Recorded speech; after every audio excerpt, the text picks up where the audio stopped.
By election ಗೆಲ್ಲಲು ಕಾಂಗ್ರೆಸ್ನಿಂದ ಅನುಕಂಪದ ಅಸ್ತ್ರ ಪ್ಲೇ ಮಾಡ್ತಾ ಇದ್ದಾರೆ. ಬೈ ಎಲೆಕ್ಷನ್ ಗೆಲ್ಲಲು ಕಾಂಗ್ರೆಸ್ನಿಂದ ಅನುಕಂಪದ ಅಲೆ. ಎರಡು ಕ್ಷೇತ್ರದಲ್ಲಿ ಅನುಕಂಪದ ಅಲೆ ಎಬ್ಬಿಸುತ್ತಿರೋ ಕೈ ನಾಯಕರು. ದಾವಣಗೆರೆಯಲ್ಲಿ ಶಿವಶಂಕರಪ್ಪ ಹೆಸರು ಮುಂದಿಟ್ಟು ಪ್ರಚಾರ. ಬಾಗಲಕೋಟೆಯಲ್ಲಿ ಎಚ್.ವೈ. ಮೇಟಿ ಹೆಸರು ಮುಂದಿಟ್ಟು ಸಿಎಂ ಪ್ರಚಾರ. ಎಚ್.ವೈ. ಮೇಟಿ ಕೆಲಸ ಕಾರ್ಯವನ್ನ ಮುಂದಿಟ್ಟು ಪ್ರಚಾರ ಸ್ಟಾರ್ಟ್. ಬಾಗಲಕೋಟೆಯಲ್ಲಿ ಸಿಎಂ ಸಿದ್ದರಾಮಯ್ಯ ಭರ್ಜರಿ ಪ್ರಚಾರ. ಉಮೇಶ್ ಮೇಟಿ ಪರ ಅಖಾಡಕ್ಕಿಳಿದ ಸಿಎಂ ಸಿದ್ದರಾಮಯ್ಯ. ಉಮೇಶ್ ಮೇಟಿ ಹಾಗೂ ಸಮರ್ಥ ಗೆಲುವಿಗಾಗಿ ಪಣ ತೊಟ್ಟ ಕೈ ನಾಯಕರು. 3-4 ದಿನ ಕಾಂಗ್ರೆಸ್ ನಾಯಕರು ಉಪಚುನಾವಣೆ ಅಖಾಡದಲ್ಲೇ ವಾಸ್ತವ್ಯ. ಕ್ಷೇತ್ರದಲ್ಲೇ ಇದ್ದು ಪಕ್ಷದ ಅಭ್ಯರ್ಥಿ ಪರ ಕೈ ನಾಯಕರು ಕ್ಯಾಂಪೇನ್.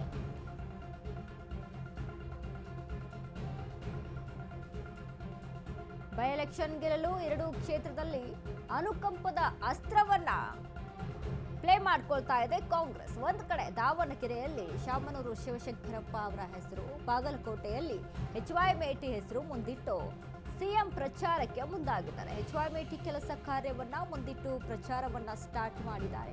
ಬಾಗಲಕೋಟೆಯಲ್ಲಿ ಸಿಎಂ ಸಿದ್ದರಾಮಯ್ಯ ಭರ್ಜರಿ ಪ್ರಚಾರ. ಉಮೇಶ್ ಮೇಟಿ ಪರ ಅಖಾಡಕ್ಕಿಳಿದಿದ್ದಾರೆ ಸಿಎಂ ಸಿದ್ದರಾಮಯ್ಯ. ಮೇಟಿ ಹಾಗೂ ಸಮರ್ಥ ಗೆಲುವಿಗಾಗಿ ಪಣ ತೊಟ್ಟ ಕೈ ನಾಯಕರು. 3-4 ದಿನ ನಾಯಕರು ಅಲ್ಲೇ ವಾಸ್ತವ್ಯವನ್ನ ಹೂಡಿ ಉಪಚುನಾವಣೆಯಲ್ಲಿ ಗೆಲ್ಲಲೇಬೇಕೆನ್ನ ಎಂಬ ಒಂದು ದಿಟ್ಟ ನಿರ್ಧಾರದಿಂದ ಕಾಂಗ್ರೆಸ್ ಕೆಲಸವನ್ನ ಮಾಡ್ತಾ ಇದೆ.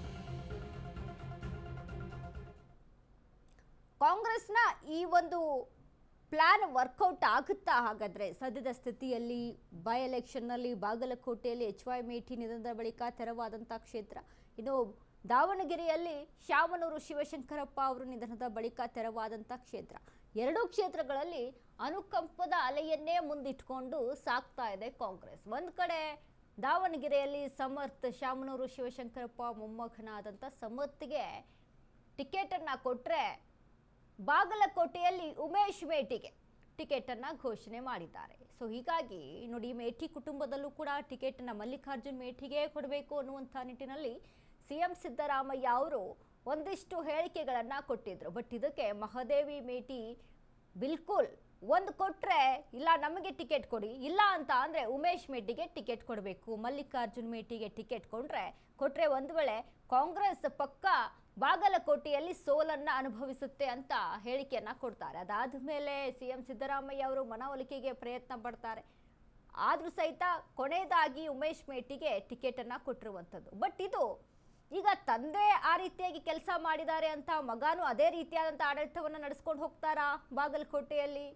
ಇನ್ನು ಶಾಮನೂರು ಶಿವಶಂಕರಪ್ಪ ಅವರು ಆ ರೀತಿಯಾದಂಥ ಕೆಲಸವನ್ನ ಮಾಡಿದ್ದಾರೆ ಅಂತ ಅದೇ ಕೆಲಸವನ್ನ ಸಮರ್ಥಲ್ಲಿ ಮುಂದುವರಿಸ್ಕೊಂಡು ಹೋಗ್ತಾರಾ? No idea. ಬಟ್ ಇಲ್ಲಿ ಲೆಕ್ಕಾಚಾರಗಳು ಏನು ಅಂತ ಅಂದ್ರೆ, ಒಟ್ಟಿನಲ್ಲಿ ಕಾಂಗ್ರೆಸ್ ಅನುಕಂಪದ ಅಲೆಯನ್ನ ಸೃಷ್ಟಿ ಮಾಡಿ ಅಖಾಡಕ್ಕೆ ಇಳಿದಿರುವಂಥದ್ದು. ಬಟ್ ಒಂದ್ ಕಡೆ ದಾವಣಗೆರೆಯಲ್ಲಿ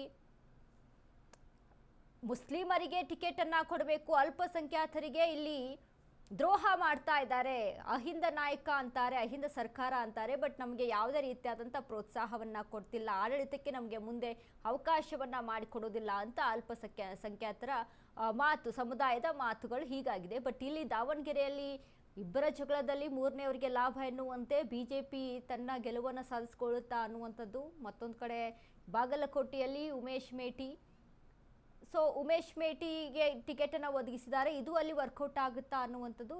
ಎರಡರ ಮಧ್ಯೆ ಒಂದು ಕಡೆ ನೋಡಿ, ಕಾಂಗ್ರೆಸ್ಗೆ ಸವಾಲುಗಳು ಇರುವಂಥದ್ದು. ಬೈ ಎಲೆಕ್ಷನ್ನ ಒಂದು ವೇಳೆ ಗೆದ್ರೆ